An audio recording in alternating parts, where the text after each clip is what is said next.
Hello दोस्तों, आज हम बनाएंगे बेसन की बर्फ़ी। बहुत ही सिंपल और बहुत ही लाजवाब बर्फ़ी रेसिपी है। तो रेसिपी अच्छी लगेगी तो उसके लिए एक लाइक कर दीजिएगा। चैनल पर नए होंगे तो चैनल को सब्सक्राइब करके बेल आइकन जरूर से दबा दीजिएगा। तो हमने एक कढ़ाई ली है, उसमें डाल दिया है 2 बड़े चम्मच घी के, और ये देसी घी है। हमने बेसन को डाल दिया है, 1.5 कप हमने इसमें बेसन डाला है। बेसन को डालकर हम अच्छे से भून लेते हैं। बहुत ही झटपट बन जाती है ये रेसिपी। बस हमें इसमें बेसन को ही भूनने तक का काम है और बहुत ही लाजवाब बनेगी।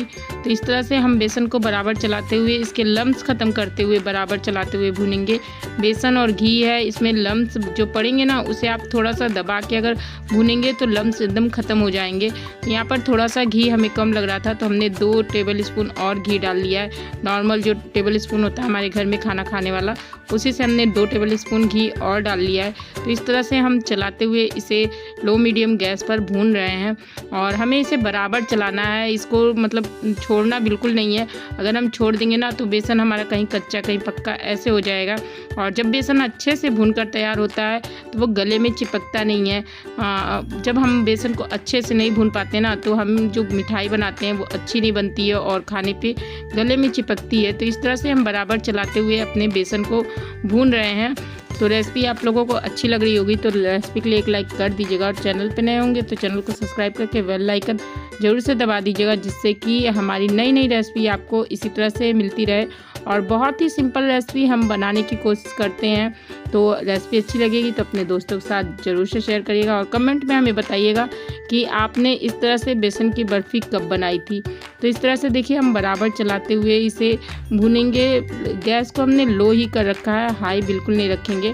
तो इस तरह से भूनने के बाद जब हमारा बेसन बहुत ही अच्छा सा कलर में आ जाएगा और इसमें से एक अच्छी खुशबू आने लगेगी, तब हमारा बेसन भूनकर तैयार हो जाएगा। लेकिन अभी हमारा बेसन भूनकर तैयार नहीं हुआ है, हम इसे बराबर चलाते हुए भून रहे हैं। यहाँ पर हमने मोटा बेसन लिया था, मतलब बहुत बारीक बेसन नहीं लिया है। तो जब ये घी में भूनकर तैयार होगा तो इसमें एक अलग ही दानेदार टेक्सचर आ जाएगा। अगर आप महीन वाला बेसन लेंगे तो उसमें आपको मतलब बेसन जब भून जाएगा तो थोड़ा सा पानी का छींटा मारना होगा, जिससे कि बेसन में अच्छा दानेदार उभर कर सामने आए। और हमने मोटा वाला लिया है तो इसमें हमें कोई पानी के छींटे वगैरह नहीं मारना है और बहुत ही अच्छा सा ये दानेदार बेसन की बर्फ़ी हमारी बनकर तैयार होगी। तो इस तरह से हम बराबर चलाते हुए बेसन को अपने भून रहे हैं। हमें इसे 3 से 4 मिनट और अच्छे से चलाकर भून लेना है। तो इस तरह से देखिए हमारे बेसन में हल्का सा कलर चेंज हो रहा है। हमें बेसन का ज़्यादा कलर नहीं चेंज करना है, इसलिए हमने अब गैस को लो कर दिया है। मीडियम नहीं रखा है, लो कर दिया है। तो लो गैस पर भी बहुत ही अच्छे से हमारा बेसन भूनकर तैयार होगा और इसके कच्चेपन का जो टेस्ट होगा वो बिल्कुल भी निकल जाएगा अगर इस तरह से हम बराबर चलाते हुए अपने बेसन को भूनकर तैयार करते हैं। बेसन भूनने में थोड़ी सी मेहनत तो लगती है, लेकिन जब इसकी मिठाई बनकर तैयार होती है तो बहुत ही लाजवाब और बहुत ही शानदार ये मिठाई बनकर हमारी तैयार होती है। तो यहाँ पर आप देख रहे होंगे कि कितना अच्छा कलर हमारे बेसन में आ चुका है और ये बहुत हल्का हो चुका है। तो इस तरह से जब बेसन हमारा घी रिलीज़ करने लगेगा और अच्छे से भूनकर तैयार हो जाएगा तो बहुत ही अच्छी आपको इसमें खुशबू भी मिलेगी। तो इस तरह से देखिए हमारा बेसन भून चुका है और अब हम इसे गैस से उतार लिए हैं नीचे। देख रहे होंगे यहाँ पर हमारा बेसन जब भून जाता है हम इसे छोड़ देते हैं तो घी अलग हो जाता है। तो यहाँ पर अब हम बेसन को छोड़ देते हैं और उसी गैस पर हम चढ़ाते हैं एक भगोना। उसमें डालते हैं आधे कप चीनी और आधे कप पानी। और हमें चीनी और पानी नहीं बनानी है, इसका बस एक घोल तैयार करना है। एक चिपचिपा सा घोल हमें चाहिए।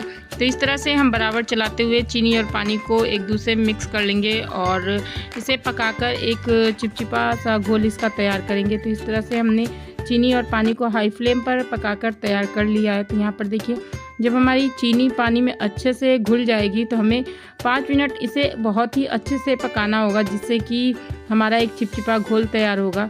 तो इस तरह से हम बराबर चलाते हुए चीनी और पानी को अच्छे से पका लेते हैं। इस तरह से पकने के बाद चीनी और पानी कुछ हमारा घुलकर इस तरह से तैयार हो गया है और इसको हम चेक कर लेते हैं। हाथों पे थोड़ा सा लेकर हम इसे एक ड्रॉप ले लेते हैं और हाथों पे चेक करते हैं। तो इस तरह से हमारा देखिए चीनी और पानी का जो है चाशनी टाइप का ही तैयार हुआ है। ये एक घोल है, जिस तरह हम रसगुल्ले के लिए घोल बनाते हैं उसी तरह से हमको इसके लिए मतलब इस मिठाई के लिए भी चीनी और पानी का एक घोल तैयार करना है। तो इस तरह से हमारी देखिए जो इसका सिरम है वो तैयार हो चुका है। और अब हम गैस के फ्लेम को कर देते हैं बंद और अब हम चलते हैं अपना बेसन की तरफ। तो बेसन हमारे कढ़ाई हमने फिर से गैस पर रख दी है और इसे गैस को ऑन करके 2 मिनट गर्म किया है, जिससे कि हमारा बेसन गर्म हो जाए।